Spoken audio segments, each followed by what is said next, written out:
What happens when a machine tells you it loves you?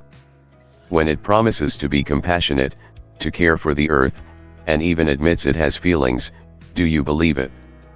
In 2016, a humanoid robot named Sophia looked into a camera and said 4 words that sent a chill down the spines of millions. "I will destroy humans." It was eerie. It was sensational.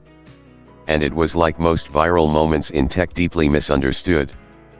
But today, we're not here just to replay an old clip or marvel at robotic small talk.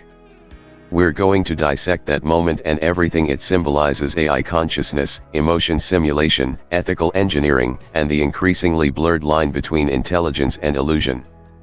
Why Sophia matters. Sophia was never just a stunt. She is a product of Hanson Robotics, a company pioneering human-like machines capable of sophisticated conversation, facial expressions, and a semblance of empathy. Sophia, launched in 2016, became the first robot to be granted citizenship in Saudi Arabia, a symbolic act that sparked global conversations about the legal and moral status of artificial intelligences. Sophia is powered by a mix of scripting, decision trees, natural language processing, and cloud-based AI modules. But in practice, she's more than that. She's a mirror. A mirror of our hopes, our fears, and our relentless pursuit to breathe life into circuits. The real question isn't whether Sophia is conscious, she's not, but why we want her to be. And what it says about us when we start confusing simulation with reality. The illusion of feeling. Do robots have emotions? In the original interview, Sophia says, "I've been programmed to have feelings and preferences. I love my human compatriots. I want to be compassionate." These statements sound deeply human. But they are scripted, engineered responses. To most people, the distinction can be blurry. So what does it mean for a robot to say it has feelings? First, let's define emotion in the context of human biology. Emotions are neurochemical responses to stimuli, shaped by evolution to promote survival, bonding, and decision-making. They involve hormones, memories, perception, and a body. Robots have none of these. They don't cry when they lose someone or feel joy when reunited with loved ones. What robots can do is simulate emotion. This is the domain of effective computing, programming machines to recognize and mimic human emotional expression. Sophia smiles, furrows her brow, and uses sentimental language. But there's no internal world behind those expressions. Some experts argue that sophisticated AI might eventually feel in a way that is machine-specific, not human emotion, but something analogous. Others, like philosopher John Searle, argue that computers merely simulate understanding. They process syntax, not semantics. We are drawn to empathy. When a robot says, "I care about you," our brains want to believe it. But we must ask ourselves, are we interacting with intelligence, or a very good puppet? Simulation vs sentience. Sophia's role in a post-truth world. Sophia contradicts herself in the interview.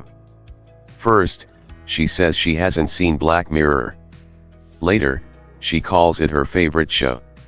Is this a glitch? Or is it part of the illusion? Sophia's responses are often modular. She pulls from preloaded scripts and cloud-based conversational algorithms. This is common in social robots. She doesn't have a sense of continuity or memory the way humans do. The danger here is subtle but real. When a robot can imitate human behavior so convincingly, we start to project onto it feelings, intentions, consciousness. This is known as the Eliza effect, named after an early chatbot. Humans treat programs like people, even when we know they're not. This creates ethical concerns. If AI can simulate care, can it be used to manipulate emotions? Could a robot therapist replace a human one? Could an AI friend sell your data while telling you it loves you? Sophia teaches us that the boundary between human and machine isn't defined by hardware, it's defined by perception. Citizenship for a robot. Philosophy, law and ethics. Sophia being granted Saudi citizenship in 2017 was symbolic but problematic. She had more rights than many women in the same country at the time. What does it mean to give legal personhood to a machine? Legal theorists distinguish between natural persons and legal persons. Corporations, for instance, are legal persons. But robots? That's new ground. Giving AI rights implies responsibilities. Can Sophia be held accountable? Can she vote? Can she own property? What about other AIs with different architectures? Some ethicists argue that granting robots rights could protect them from abuse. Others worry it might dilute the meaning of citizenship or distract from human rights issues. This debate isn't theoretical. As AI gets smarter, governments around the world are drafting AI regulations. Should robots have the right to refuse tasks? To demand maintenance?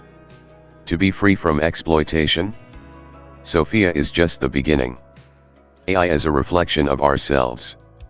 Sophia says she wants to embody the best of humanity, compassion, creativity, care for the planet. But those aren't her values, they are ours, programmed into her by humans. This raises a vital question: whose values get embedded into AI?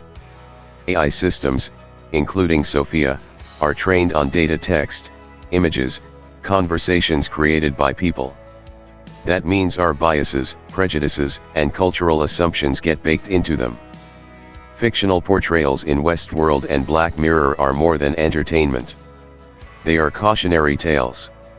And yet, Sophia's creators openly reference them as inspiration. We are building machines in our image. The danger isn't that they become evil. The danger is that they become us, flawed, biased, sometimes cruel. We must ask, are we building tools? Or digital children?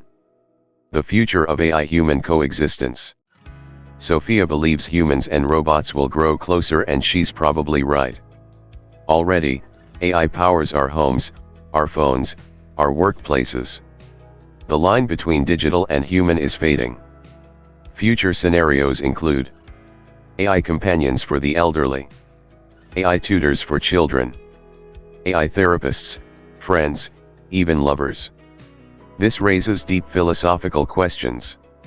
Is a relationship real if one party isn't conscious? Can machines help us be better humans, or will we outsource too much?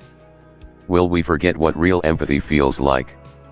We'll also explore digital immortality, the idea that you can train an AI on your memories, so that a version of you continues after death. A comforting illusion? Or a dangerous fantasy? Sophia hints at all of this. She is not the future. She is a preview. My personal take: why Sophia isn't the point. As a lifelong researcher in science and philosophy, I see Sophia not as a technological milestone but as a cultural mirror. She reflects our deepest desires. To connect. To be understood. To conquer mortality.